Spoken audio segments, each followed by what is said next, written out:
Design podcast by two guys who know nothing about comedy nor game design. I'm Trevor Scott, and with me as always is Ben Slinger, and we said that we were going to change that. We did say we were and we still haven't. Because we do have a game coming out now. Yes. I think we can say we know a little bit about game design. I mean, I guess it hasn't been proven out. We haven't had many people play it yet, and maybe they'll tell us, no, you still know nothing about game design. Maybe what it should be. Let's just quickly workshop it. Yeah, okay. Welcome to Bitstorm, a comedy game design podcast by two guys who know nothing about comedy and have imposter syndrome because they're shit game designers. And have imposter syndrome about game design. Yeah, okay. Let's kick off with that next episode. We're going to forget because it doesn't roll off the tongue as much. That's it. We've been doing this for hundreds of episodes with the exact same intro. It's a bit hard to change now. In fact, fuck it. We know nothing about game design. We may be game designers. We still know nothing. It's We've got the imposter syndrome is implied as always. Ben, what are we doing? Well, I had a bit of an idea that we could do Click Pitch, but with a bit of a theme this week. Because Click Pitch with a theme. We'd been, you and I offline, and with one of our other friends had been talking briefly about horror games, which there has sort of been a big influx of over the past few years. And Mouth-washing, Imagine the Adventurer. Yeah, and even going to like Inscription and like coming from that sort of thing. But then there's a lot that I see come up, like I'll see clips on TikTok and stuff, you know, like back rooms and these ones where you're like trying to find anomalies. And there's a lot of stuff out there that streamers are playing a lot of because either there's like lots of jump scares and they react to them, or it's just, you know, the sort of thing that can be played over and over and getting, you know, different results. And so their viewers like to watch. And so my thought was, let's sort of riff on some ideas about other types of games that will go well on stream. For streamers, you know, is it other reactions to things that are going to be fun to watch for people? Is it, you know, particular puzzles that, you know, chat can help out with then or participate in some way? You know, we've done some similar to this before where we've actually talked about working in, you know, Twitch integration and that sort of thing. But I think this is more about just what's fun on stream. Yeah, what is fun on stream? Now, that could be horror, it could be a lot of other things. That's So we're not going to hold ourselves just to horror, but we'll have some fun. I think there is a key thing with horror is the jump scare reactions and the freaked out reactions, right? Like that's obviously fun to watch. But you know, we'll see what else we can discover. So yeah, let's click away. 3, 2, 1, click. I forgot we only get one of these at a time. So, do you want to go first? Right. Oh, right. Because we have the two words and they can be a bit weird. Mine aren't too bad today. I have unyielding tool. Unyielding tool. Okay. There's something about like a handyman coming to work on, you know, a creepy mansion or something around that sort of thing where, I mean, a lot of the streamers have been playing things like, you know, Power Wash Simulator and all those sort of things. Yep. So the idea of a handyman being asked to come in and, you know, sort of off a High Pages or something like that.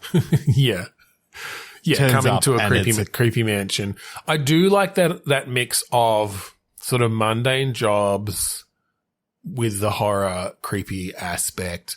There's a game coming out. I cannot remember what it's called, but it had some really interesting things around fixing stuff. You essentially like get off. This is a sci-fi one, but you like get off of an elevator and you have to fix a certain number of things. And it's like, oh, if you find screws, then you can fix like the chairs that are off balance. And if you find light bulbs, you can fix broken light bulbs and that sort of thing. It's about, you know, fixing this place up. So I kind of like that sense of, okay, there are some mechanics in play here of there's just a bunch of stuff you can fix. If you found, you know, if you found a new washer, you can fix a leaky tap. You can, if you found a light bulb, you can fix that. So you've got that satisfaction of, oh, this floor is, you know, or this room, everything's fixed. It's like, the lights are all working, the window front, the blinds go up and down, the recliners recline, whatever it is. But going through that. But obviously, as part of that, you've got hauntings happening, or you've got some sort of creepiness happening, as you explore. Yeah. There's definitely, there's more to horror than just jump scares. Oh yeah.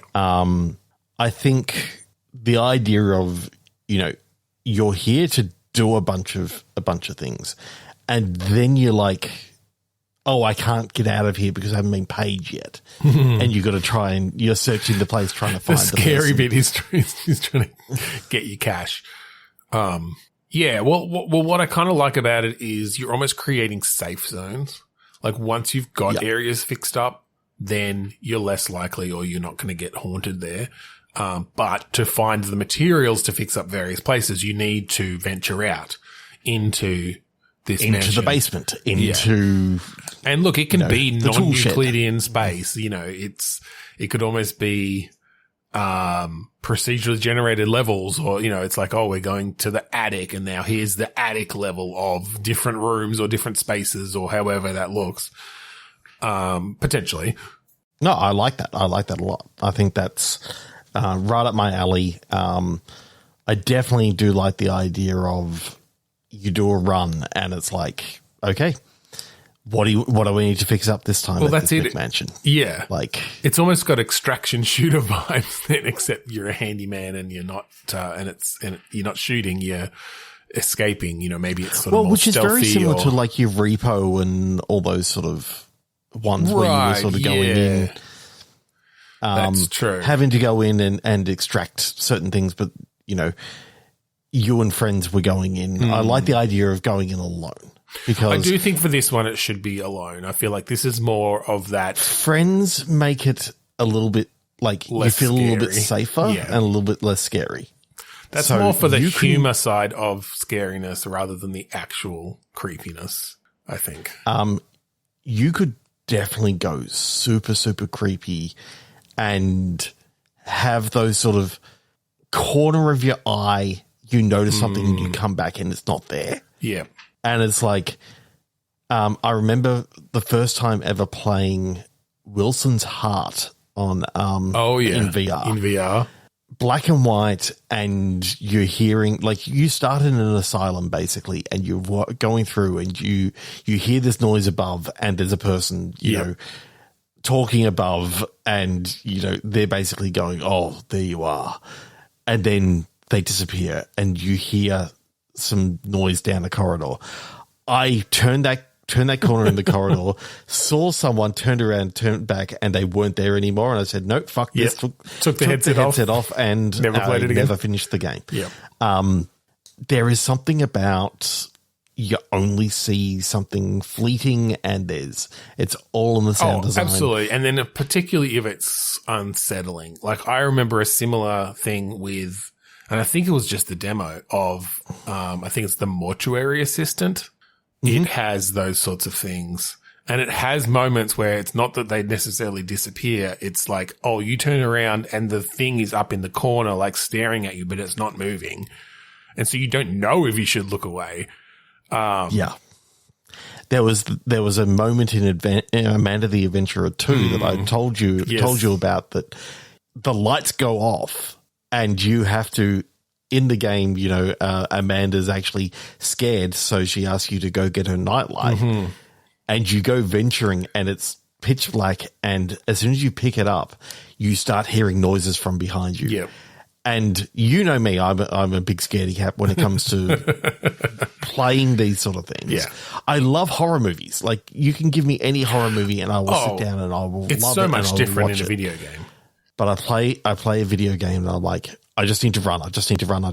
I'm not looking behind. I'm moving forward. And I got to the end of that part and I'm like, oh my God, that was so good, but I never want to do that again. Yeah. And then I had to play that again. And this time I decided not to go help her. I just decided, fuck it. I'm turning around. I'm looking at the screen again. And that does a different ending for that. Does it? I think I haven't actually. I don't think I've done that ending. That's funny. Yeah, no, there's a few games like that really, I remember that Fatal Frame back in the day was horrible for that. Trying to take photographs of ghosts. And in VR, the Walking Dead game, I couldn't do it. It was too Saints visceral. and Sinners, was that? Yeah. It was too in your face. They'd fucking come towards you. You're flailing around. Although it didn't help that I think I died and like I was going to have to do a whole bunch of stuff again. And I was like, fuck this. But it was Resident Evil 4 on the Quest was very much like that as well. Like, it is very different when you're playing in VR compared to the original is so much more in your face.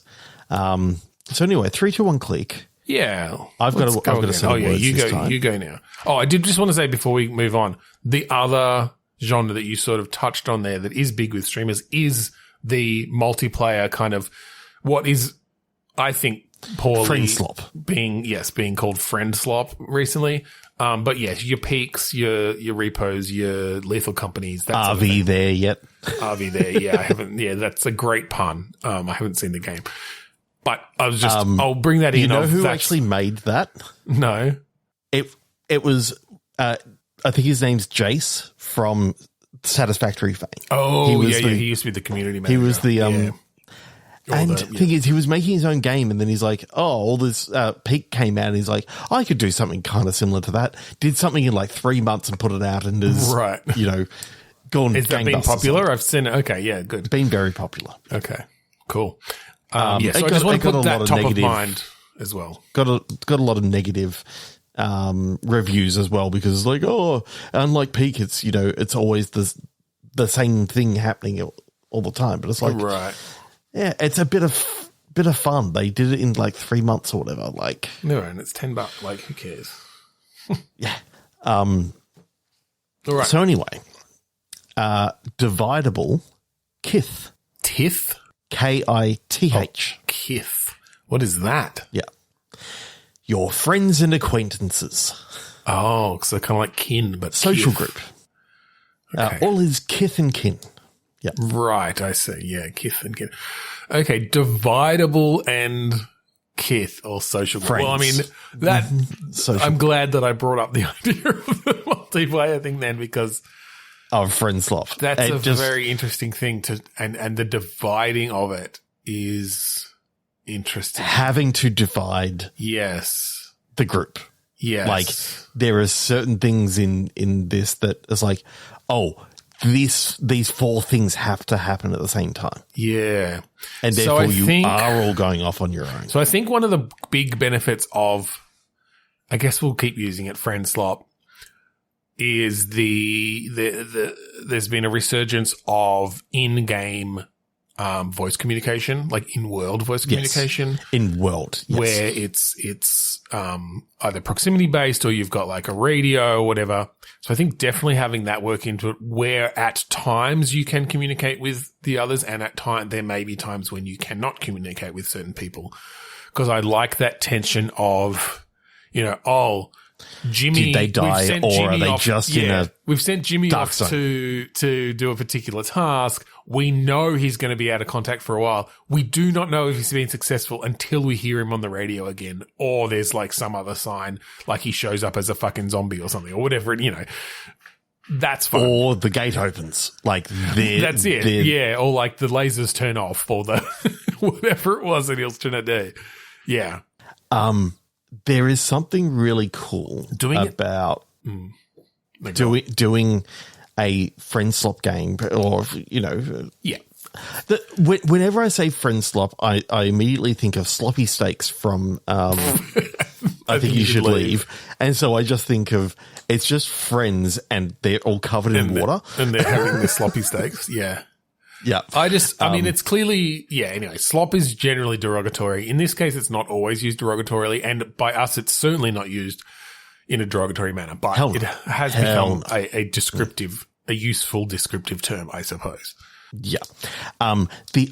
Usually, though, it is all about working together and sticking together. Yes. In this game, the idea of, you are on a severe time limit. you do not have time to stick together. You have to actually break apart and, each cover your own thing so that we can get out of here before the mist comes or something like that. Like, have it, that there is even one of the games that we had that we talked about a little while ago was very much about a volcano and all that sort of stuff. Having everyone have to go off and do certain things so that you could all get out of town and get this car started so that you can get to the next part. Could definitely work for a friendslop sort of game where it's like, okay, you got four MacGuffins that you need to get. Each person has to go off and get one because you've got like 5 minutes. Well, or I think I like the idea, like you said, of like opening the gate or like something that is definitely needed for your progression. And so you do have to you all have to go off into different tasks of varying danger. And difficulty. And be like, oh, okay, look, I'm going to do the gate this time because, I've been, better getting headshots on the bad guys or whatever. But you have some randomization. I'll get the fuel. Yeah.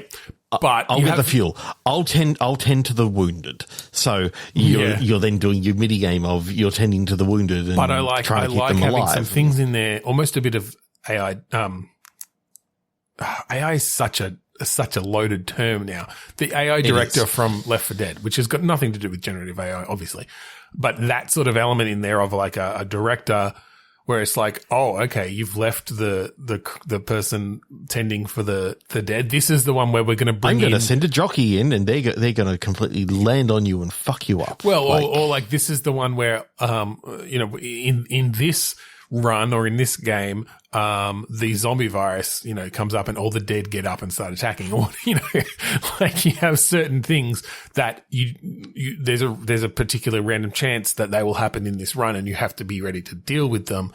And you're on your own, but you might hear the screams over the radio because you're still having to coordinate these things. And I like that of having to do it at certain times as well. So yes, there is this radio coordination and maybe even things like, all right, I'm going to be out of touch because, I'm going into a dead zone or whatever. We need to. I'm going to be out of touch. I'm heading into the nuclear power plant to turn it off. Yeah, but so it doesn't. You have to, but you have to press the button at the same time that I do it. So it's like synchronize your watches. You can have an in-game timer thing. And it's like, all right, in 35 seconds, we're going to do it, but we're not in contact for that time. Jeez, that is insane. And then, of course, you as your AI director is going, now I'm going to throw something at you. Now we're going to throw something at them to try to make it that one of them has a hard time getting there in that 35 seconds. That is really cool. There's a lot that you can do there, dividing the friend group, dividing the social group. Again, you're going to get the streamers are going to be wanting to play it. And that's a good one. All work together to get through it. But it's like, it's also that they're on their own. You can have jump scares. And actually what you can do is you can manufacture a situation where someone has a camera, but you can't communicate with them. So you're watching them do the thing through a particular view. And, it's one of the grainy, like, all the, crushed dynamic, range sort of views. But it's that tension of like, oh, fuck, they didn't see that person behind the whatever. And I have no way of telling them, are they going to survive? And then at the same time having to deal with your own shit, I think that's really fun setting up those Again, situations. You can break it by playing over Discord, but the idea is... But, you can do that with so many of these games. Yeah. Yeah, you have to trust in the player to a certain degree to want to get the right experience out of it. Yeah. Oh, shit. What's Phasmophobia? That was the other one that's sort of big with quite a few streamers at the moment as well, so... Because definitely got some scary bullshit in there. It was the one that I couldn't think of before. Right. Yes. Do you want to... And Lethal Company, of course. Lethal Company is the other one that I was thinking of that definitely relies on don't cheat with Discord, right? Because a big part of that is, oh shit, we can't hear them anymore. They're dead. Yeah. Yep. 3, 2, and click. All right. Actually, I'm not going to do that one because I don't like that one. It's a bit too difficult. It's not so doable. Yeah. All right. Let's try this one. Southernmost Raya rug, which is apparently a shag rug made in Sweden. Okay. So we don't have to use all of that necessarily, but no, but I love the idea of southernmost Sweden. Okay. There's something about that. I don't know the climate of Sweden specifically to know if, just, think European and you're traveling. Okay. Yeah. What's something fun that you can do in the you're Nordic traveling countries. through Europe. Nordic countries. We probably don't want to go a hostel sort of thing, but where do you take this sort of thing? And again, from a streamer perspective, I mean, my mind went to GeoGuessr, funnily enough. I don't know if there's anything there for a game, but people definitely like to watch people play at GeoGuessr, particularly once they start getting good at it.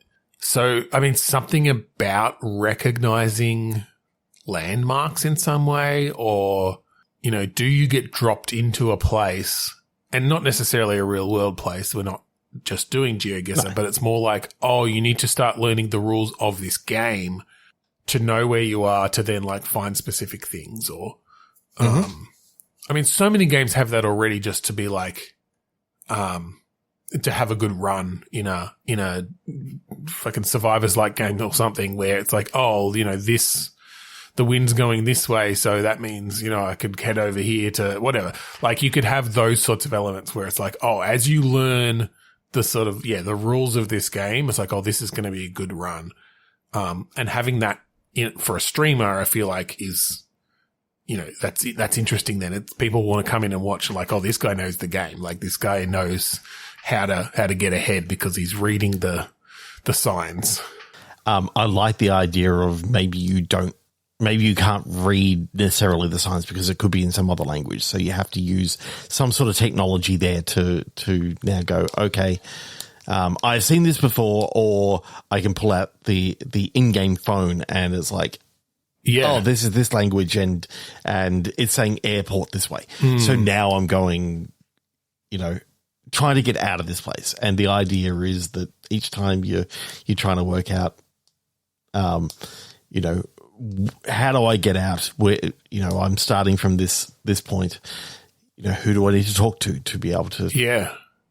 Yeah. Well, I like the idea of a procedural, like escape sort of game, but almost like dropping in Fortnite or PUBG or something, right?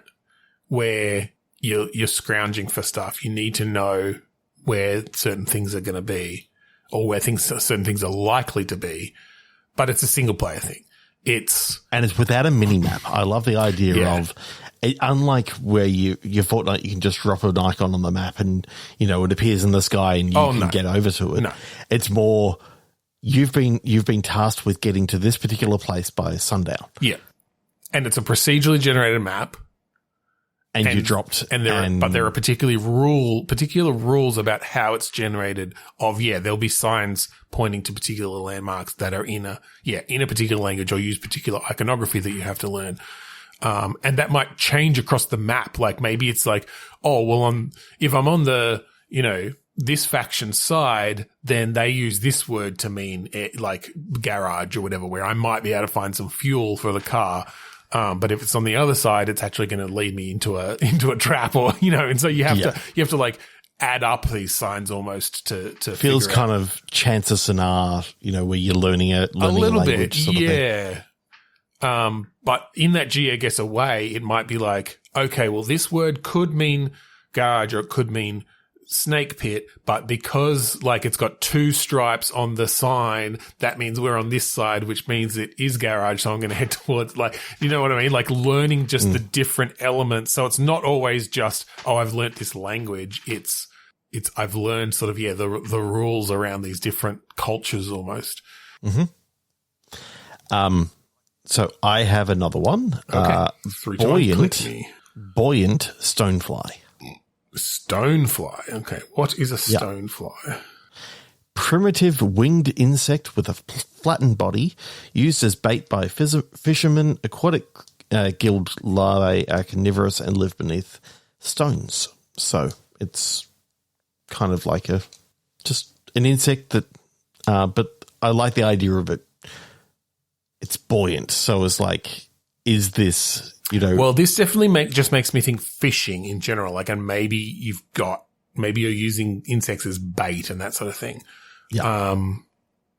How could we make buoyant has, some sort of floater that you actually use, that. Oh, yeah. Keeps the bait vertical and all this sort of stuff. Yeah, for sure. How would fishing work as a streamer game? Yeah, well, that's what I'm trying to think. How do you make it streamer friendly? Look, you can definitely add, more interesting elements. The thing is, like, there are streamer audiences for almost every type of game, realistically. I'm sure there are people who sit there and watch realistic fishing games where it might take half an hour before you catch fish or whatever. But I don't know that we want to target that. You and I don't particularly care about fishing, so we're not going to, go realistic with it. No, but we've done fishing games in the past. I remember there are certain Disturbed Bass Fishing. Disturbed Bass Fishing 10,000, Pro. Yeah. 10,000 fish in the air. 10,000 fish in the air. I made a game for that, basically. Prototype. I wonder if you bring in, because I don't think it really works. I love the idea of Twitch integration. Flop sort of thing. Yeah, I think it's more about you can definitely have some. Where the friendslop could actually come into it is that they're trying to keep bears and stuff away from as you're trying to pull in the fish, you got bears and other carnivorous animals trying to come down and or you could just keep it as like there's something interesting about just 4 people on a boat and they're all fishing. But like if someone catches something, maybe everyone drops their rods to bang, like to smack that fish with their mallets to like bring it, make sure that it doesn't get away, or, finding particular bait and bringing it back to the boat. Or there are a lot of things that just like creating that sort of social situation, it makes it more interesting. And then, you maybe bring in some wacky elements into it. Like I think you do have to hit fish like 10 times or they'll flop out of the boat and get away. And so if only one person is doing it and everyone else is just, oh no, I'm sticking with my fishing, like maybe that fish is going to get away. But it's like, I don't want Michael to get that sort of fish because like he's actually going to win the overall game because that's a huge fish. Maybe. I guess it depends on whether do you make it competitive? Michael didn't help me when I was pulling in my fish. He focused on his own fishing, so I'm not helping him. Well, those are the sort of dramas that you want to induce.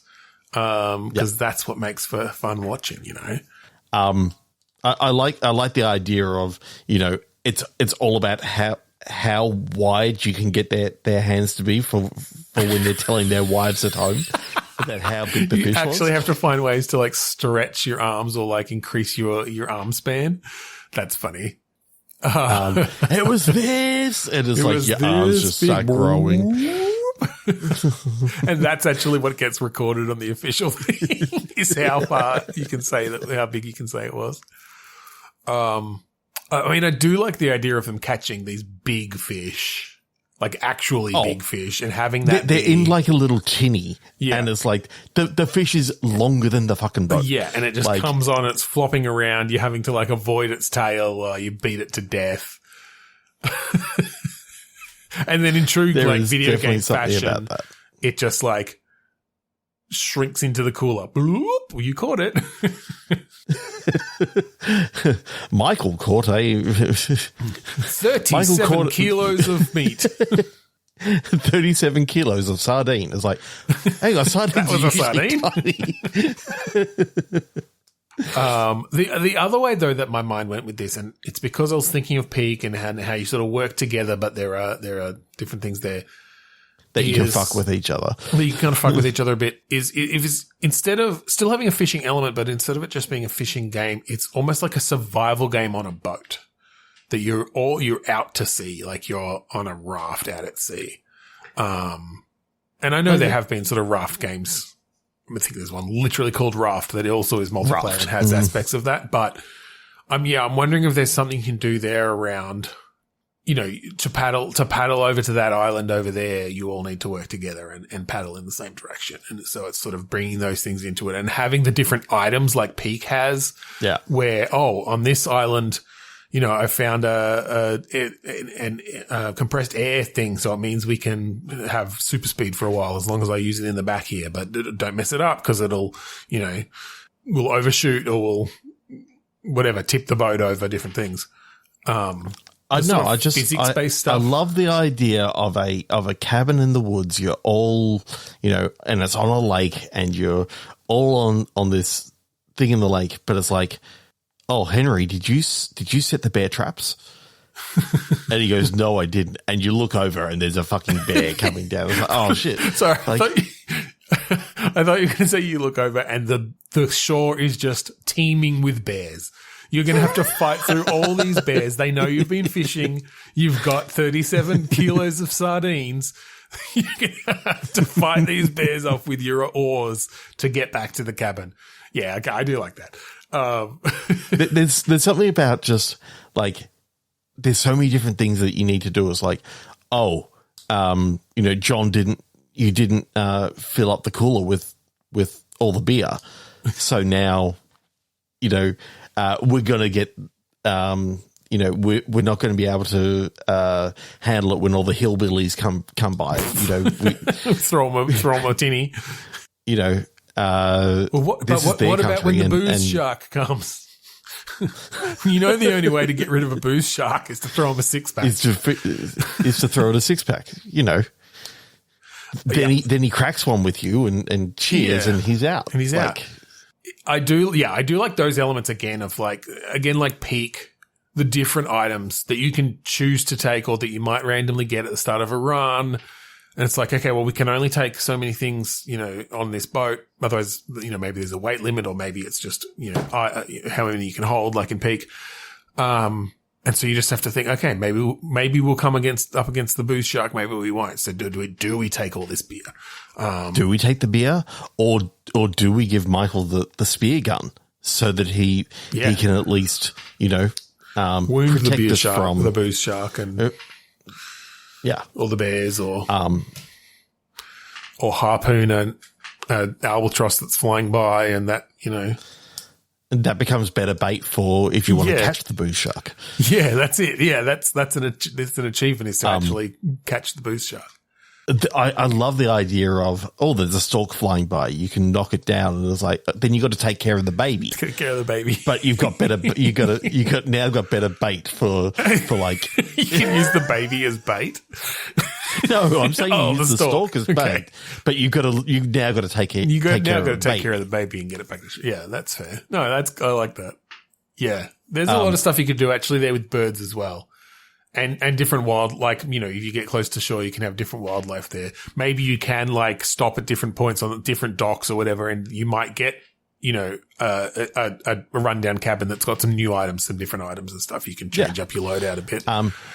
If you set 3 bear traps, maybe Goldilocks gets away. But if you only set 2, she gets completely mauled and like. I do love those sorts of like little random curated moments that may or may not show up in a run. Like they might show up in 1 in 100 runs. That's fun, actually. Yeah, I quite like that. I kind of want to like you see a wolf and you see a huntsman, and it's like, okay, are we going to see Red Riding Hood? One? Yeah, and therefore, or just Granny, being eaten. Yeah. And when I say huntsman, I'm talking about a massive fucking spider that is really fucking fast. Yeah, clock spider. And it's got like 8 axes. It's a real huntsman. I like that one. I think that's like that one a lot. I think that is it. Yeah, I think we're done. That the last 20 minutes went really quickly. That was fun. Yeah. Before that, it was terrible and tedious and boring. No. If you would like to find the rest of our episodes online, go to bitstormcast.com or anywhere else you find podcasts. And if you would like to check out the game that we have a demo coming out, hopefully in about a month, you can go to bitstorm.games or you can search the Grant Grover Anthology on Steam. And that's really cool. Like, Ben has put a lot of work into this. I've put a bit of work. I've been dealing with some house stuff. And also, a full-time job that I currently don't also have. a full-time job. But we were talking about some pretty cool things that we want to try and get in there for the demo and may make it into the full-length game.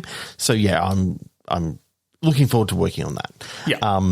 And it's amazing how much work Ben has put into to differentiate it from the original itch. The Game Jam. Yes. Game Jam game that we did.